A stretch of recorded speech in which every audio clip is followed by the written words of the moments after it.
Otep à tous, bien-aimés frères et sœurs. Un président congolais disait qu'il ne faut pas rater le début. Mais vous savez que quand on fait la course de fond, 100 mètres, 200 mètres, 400 mètres, il y a des moments où les grands athlètes ratent le début, mais ils arrivent à se rattraper. C'est pour ça que je vais vous dire une chose. Ça va blesser beaucoup, comme d'habitude. Alors, le président élu, Bassirou Diomaye Faye, a raté le début. Va-t-il pouvoir reprendre la main? Point d'interrogation. Et ça, nous aurons des éléments de réponse dans les semaines et les mois qui suivent. On n'attendra pas 3 mois. D'ici 2-3 mois, vous allez savoir déjà à qui nous avons affaire. Le président élu a présenté son premier discours. Enfin, celui qui est supposé être le président élu, parce qu'officiellement, il n'est pas encore président élu, tant que le Conseil constitutionnel n'a pas donné son verdict. Tant que la Cour suprême n'a pas dit son dernier mot. Il faut une instance de l'État qui reconnaisse sa victoire avant que cette victoire ne soit inéluctable. Alors, mes excuses. Le président élu, selon les médias, notamment occidentaux, en tout cas, son élection a été reconnue déjà par l'Occident, par les États-Unis, par la France, par... Les premiers à envoyer des félicitations, ce sont les Occidentaux. Ce n'est même pas les pays africains. Ça, c'est le premier indice qui montre que, il y a quelque chose qui ne va pas. Il n'y a pas de fumée sans feu. Ce sont des premiers indices qui montrent qu'il y a quelque chose qui ne va pas. Est-ce qu'ils veulent seulement reprendre la main? Est-ce que ce sont eux qui l'ont placé là, au nom de la démocratie, ou plutôt de l'occidentalisation? Je n'en sais rien. Mais je donne seulement des éléments d'analyse à tout un chacun, notamment à mes frères et sœurs du Sénégal. Quand j'avais critiqué Sonko pour la première fois, les gens se sont même désabonnés de ma chaîne. C'est tout à fait normal. Hein? Moi, je vous comprends, je comprends ça. Mais je ne peux pas m'empêcher de dire les choses que je pense qui sont réelles. En tout cas, lorsque Tshisekedi a été réélu, les Occidentaux ont attendu plusieurs jours avant de reconnaître qu'il avait gagné, alors que les premiers sondages montraient déjà qu'il gagnait l'élection. Et pourquoi? Parce que Tshisekedi n'avait pas fait ce qu'il avait promis faire lors de son premier mandat, ce qu'il a eu par un compromis à l'africaine, organisé, monté, préparé et géré par l'Occident. Tshisekedi n'avait pas fait ce qu'on lui demandait de faire, c'est-à-dire donner les terres au Rwanda, une partie de l'Est du Congo là, au Rwanda, et le Rwanda va exploiter les matières premières qui sont essentielles là-bas avec les Occidentaux. Il ne l'a pas fait. Et Tshisekedi semble refuser maintenant même les négociations avec Kagame. Donc là, ils ont pris du temps. Ils ont pris du temps, ils ont regardé. Ici, là, cette fois-ci, là, avant la décision de la Cour suprême, Emmanuel Macron a donné son verdict. Il a dit qu'il a gagné l'élection. Félicitations, moi je suis content de travailler avec vous. Les États-Unis, la Maison-Blanche, le secrétariat d'État a envoyé ses félicitations.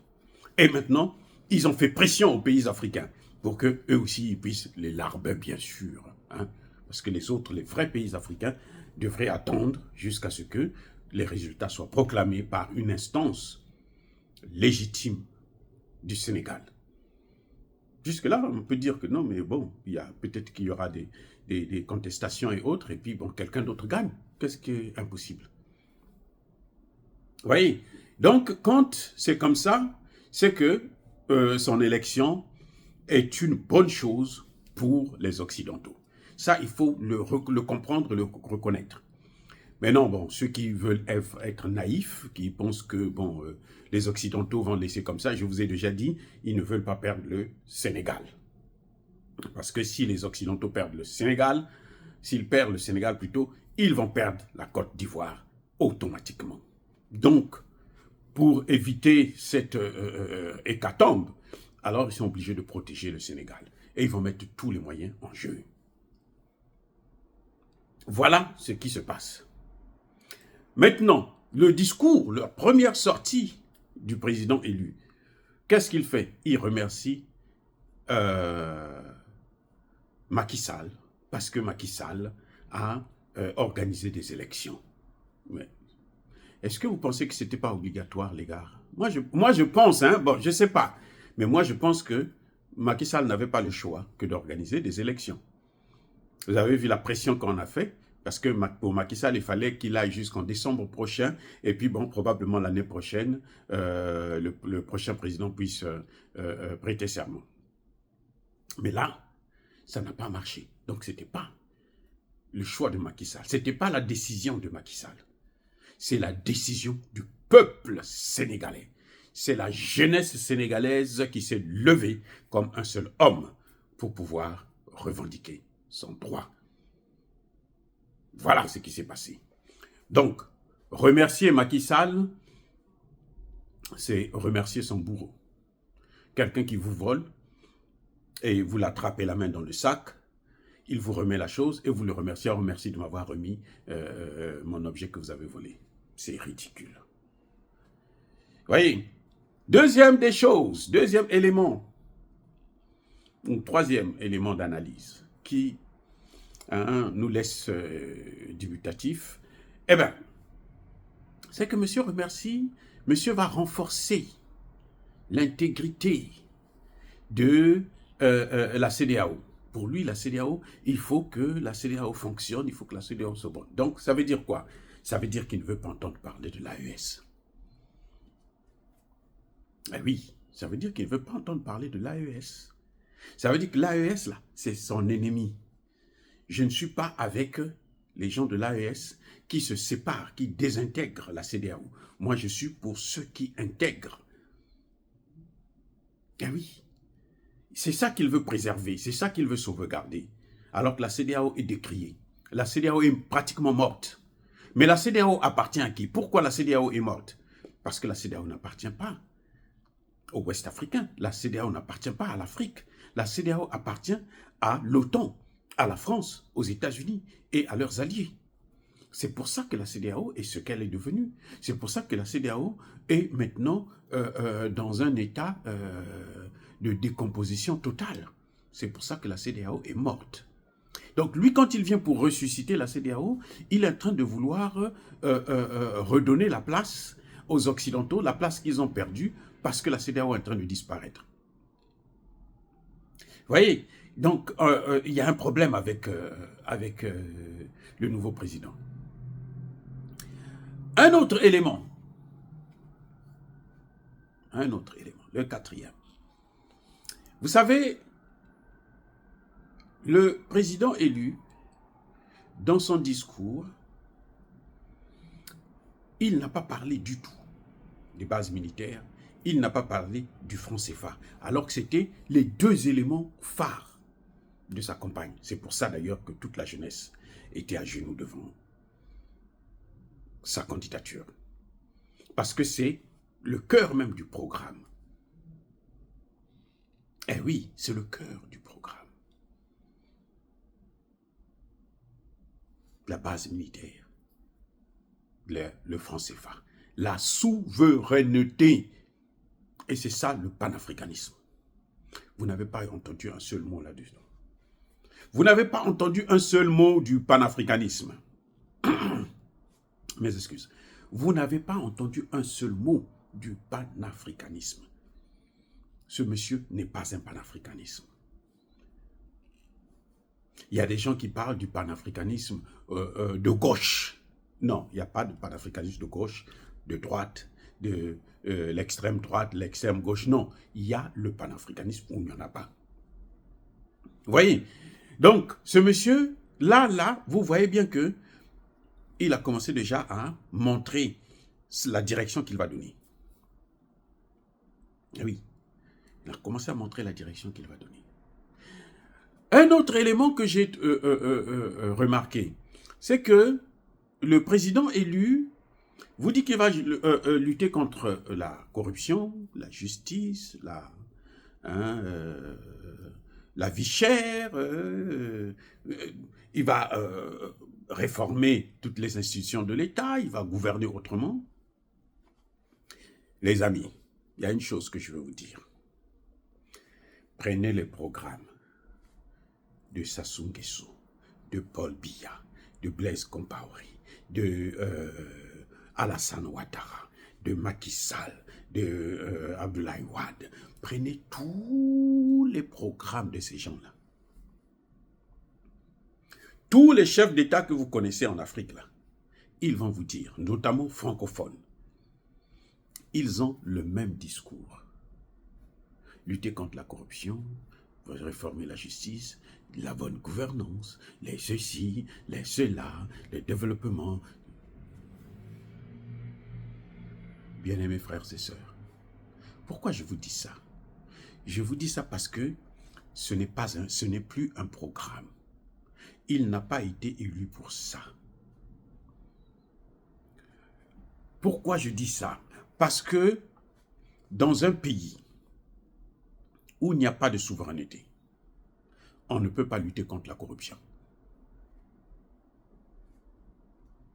Oui, on ne peut pas lutter contre la corruption. Qui a bradé, a pris toutes les entreprises nationales en Afrique? Qui?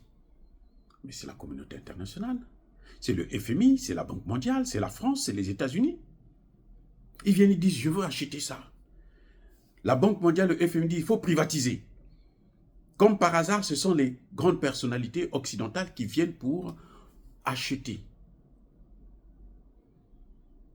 les entreprises nationales en Afrique. Et quand ils viennent, ils n'amènent même pas un franc. Ils amènent juste un papier, on dit, bon, nous avons tant, dans le compte, on va ramener tant. Et qu'est-ce qui se passe après? On leur donne le marché. Ils prennent ce marché, ils amènent en Occident. Ils vont vendre l'entreprise. Maintenant, quelqu'un d'autre achète l'entreprise. Eux, ils s'enrichissent, ils en filent les bénéfices sur le dos de l'Afrique. Et celui qui achète, qu'est-ce qu'il fait? Il vient pour fermer l'entreprise. Et il ne paye même pas les droits des travailleurs. Voilà comment l'Afrique a été dévastée, appauvrie. On avait des entreprises en Afrique. Je me souviens, à l'époque, nos aînés, quand tu arrivais au collège seulement, tu pouvais aller passer un stage dans une entreprise parce qu'il y en avait beaucoup. Toutes ces entreprises avaient été privatisées. Ce système que je suis en train de vous dire là, c'est Paul Biya qui est venu ici, aux États-Unis, le dire à Joe Biden qu'on n'a plus besoin de votre aide parce que ce n'est pas de l'aide. Ils viennent avec des papiers, ils nous font croire qu'ils vont amener de l'argent. Ils n'ont pas du tout investi dans nos pays et ils ont dévasté nos économies. Pourquoi ils ont réussi? Parce que nous ne sommes pas souverains. Parce que nous utilisons leur monnaie. Parce que nous avons les bases militaires. La base militaire, son objectif là, mes excuses, c'est protéger les intérêts du pays en question. La base militaire là, pourquoi? La base, les militaires ne font pas le commerce. Les militaires ne font pas la diplomatie. Or, entre deux États, il n'y a que deux choses qui sont essentielles. La diplomatie, le commerce. Le militaire vient quand il y a un problème d'insécurité. À l'époque, il n'y avait pas de problème d'insécurité. Tous nos pays, Cameroun, machin. Non, on condamne nos chefs d'État, oui, parce qu'ils sont tombés dans le piège. Ils n'avaient pas de bons conseillers, certainement. Mais en réalité, ce n'est pas seulement eux. Donc, quand vous voulez lutter contre la corruption, vous devrez poser le paramètre des bases militaires et du CFA. Et il dit, nous allons réformer la justice. Quelle justice vous allez réformer? Puisque vous n'êtes pas capable de juger un ressortissant français. Vous n'avez pas le droit de juger un ressortissant américain, même s'il tue quelqu'un chez vous. Même si vous l'attrapez en flagrant délit, vous n'avez pas le droit de le juger. Vous ne savez pas ça? Mais attendez. Donc, quand quelqu'un vous amène un tel discours, mais c'est un flatteur. Je suis désolé, mais c'est un flatteur. S'il ne pose pas les vrais problèmes, les problèmes de la jeunesse d'aujourd'hui, qui veut sa souveraineté, même si c'est difficile, même s'ils vont encore souffrir. Mais elle veut d'abord la souveraineté. Vous ne posez pas les bases de la souveraineté et vous dites que vous allez corriger la gouvernance, vous allez corriger avec une gouvernance qui est faite depuis l'étranger. Quand il vient vous parler, par exemple, de la CEDEAO, c'est quoi? Mais il vous parle de la force de l'OTAN, puisque la CEDEAO a été achetée. L'Union africaine, c'est pareil. C'est pour ça que personne ne sera surpris demain d'apprendre que l'Union africaine est morte aussi. Vous savez que l'Afrique du Sud veut sortir de l'Union africaine. L'Afrique du Sud a dit, ça continue comme ça, nous on sort. Eh oui, mais ça va de soi. Si vous ne faites rien, vous êtes là, vous êtes toujours des esclaves des autres. Mais pourquoi voulez-vous qu'eux aussi puissent être les esclaves? Donc ils se disent, non, nous on ne va pas continuer avec ce jeu. Voilà un peu ce que vaut le nouveau président. Ce que moi je pense qu'il devrait corriger très rapidement. Très très rapidement. Il dit qu'il va gérer avec humilité. Qui a dit qu'il est orgueilleux? Qui lui a dit ça? Qui lui a dit ça? Vous savez quels sont les orgueilleux en Afrique, les dirigeants orgueilleux en Afrique? C'est Assimi Goïta, c'est Traoré, c'est Tchani. On ne vous dit pas les noms, ils ne vous le disent pas. Donc quand il tient ce langage-là, il se met en porte-à-faux avec l'AES. Il se met en porte-à-faux avec l'AES. Puisque l'AES, ce sont des orgueilleux qui ont chassé la France, qui ont chassé les États-Unis avec Tchani récemment là. Les États-Unis refusent, ils disent non. Tchani a dit, moi, même si vous pouvez me tuer, tuez-moi. Moi, je me bats pour mon pays. Tchani, c'est ce qu'il vient de dire là. Il dit, je m'en fous, j'ai dit, vous partez, vous partez. C'est la bataille qu'il y a actuellement. Toi, tu viens dire que non, moi, je serai humble. Humble parce que tu vas accepter, t'agenouiller, tu vas plier les genoux devant eux. Tu vas t'allonger à plat ventre devant eux. C'est ça l'humilité. Qui t'a dit que tu n'es pas humble? Qui t'a dit que tu es orgueilleux? Donc, ils se comparent à qui? Macky Sall? Mais Macky Sall, c'était leur serviteur. C'est celui-là, qui l'a surnommé le mendiant du blé. Ce sont eux, parce que ce sont eux qui l'avaient envoyé pour aller chercher le blé, flatter le blé à Moscou. Ce n'est pas le Sénégal, non, ce sont eux. Alors que nous savons que ces produits-là, nous on peut. Le Burkina Faso est en train d'expérimenter ça, là. Ils sont en train de produire déjà les céréales maintenant. Donc on peut le faire. Mais c'est eux qui ne veulent pas qu'on puisse le faire. Comme ça, on va consommer chez eux. Eux, ils achètent en Russie et en Ukraine, et puis ils viennent, ils augmentent le prix, et ils mettent ça dans des boîtes, et puis ils nous amènent ça, ils viennent nous vendre ça très cher. Donc le peu que nous avons, ils prennent ça.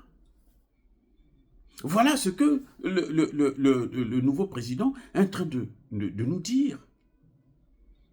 Maintenant, il y a des gens qui disent, non, vous agissez trop tôt. Non, oui, ok, c'est vrai. C'est vrai.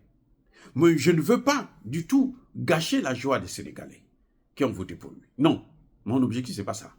Mais moi, en tant que docteur en sciences politiques, mon rôle, c'est de vous dire que non, écoutez les amis, voilà là où on est en train de partir là. Si on ne fait pas attention, on va aller tomber dans un trou. On va reprendre le combat à zéro. Comme on l'a fait avec Ouad, tout le monde avait cru que c'était bon. On a mené le combat. On l'a fait avec Macky Sall, tout le monde avait cru que c'était bon. On a fini par le combattre. Avec lui aussi, probablement c'est la même chose. C'est pour ça que nous, on doit vous rappeler que, mais attention, il y a des gens qui disent non, il faut attendre d'abord et tout. Oui, ok. Mais nous, tant qu'on n'aura pas de preuves contraires, voilà ce qu'on va vous dire. J'ai soutenu le président élu. Je l'ai soutenu. J'ai dit, avant les élections, j'ai dit, parmi tous les candidats, c'est lui que je choisis. Je préfère. C'est le moindre mal. Mais ça m'empêche de vous dire que non, la direction, là, le premier discours, là, voilà là où ça nous amène. Là où ça peut nous amener, si on ne corrige pas le tir. Nous allons maintenant voir quel sera son premier déplacement. Est-ce que ça va être la France? Est-ce que ça va être le Mali, le Burkina ou le Niger? Les deux, la France, les États-Unis, l'Union européenne, là, ça veut dire qu'il va aller remercier ces gens. Le Mali, le Burkina Faso, le Niger, ça veut dire que ces gens-là l'ont envoyé en mission pour aller dire que non, écoutez, il faut revenir dans la CEDEAO, puisque lui, il a dit qu'il va intégrer. Lui, c'est l'intégration de la CEDEAO. Vous voyez, donc on va voir s'il va choisir, par exemple, d'aller en Afrique du Sud, d'aller en Russie, d'aller ici et là. Il a promis aux partenaires qu'il va respecter les accords bilatéraux. C'est vrai qu'il a ajouté que si ça respecte, si c'est vertueux et autres. Ok, très bien.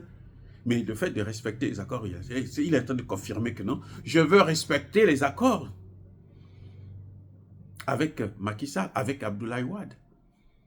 Je veux respecter les accords sur la présence militaire. Je veux respecter les accords sur le franc CFA. Alors que c'est ce que nous ne voulons pas.